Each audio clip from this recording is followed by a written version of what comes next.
Napaka-importante na matutunan natin ang pag-build ng solid financial foundation. Ito yung dapat matibay yung alikansya natin. Natutunan ko 'to noong 2012 sa may bayad na financial coaching. And hindi pala puro investment lang ang kailangan nating gawin. Kailangan may emergency fund din tayo kasi paano 'pag nawalan ka ng trabaho? Importante may savings tayo. And of course, nama-manage dapat natin na maayos ang ating mga utang. Mas maganda nga kung zero debt tayo. And of course, paano naman kapagka may nagkasakit sa pamilya or ikaw mismo nagkasakit or may na-disable?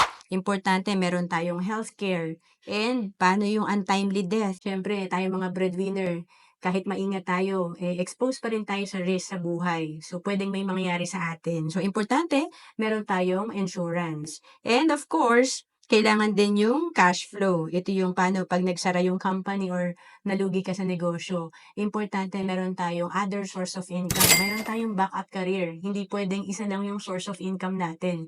Lalo na kung salary lang ang source of income natin. Pag na-build natin tong maayos, tong ating solid financial foundation, meron tayong peace of mind. Kasi alam natin may magkasakit sa pamilya, may mangyayari sa'yo as a breadwinner, or tayo ay mawala ng trabaho, hindi tayo mamomroblema kasi meron tayong matibay na financial foundation. To know more about savings and investment, message mo na ako sa FB, Roan Celis Capistrano.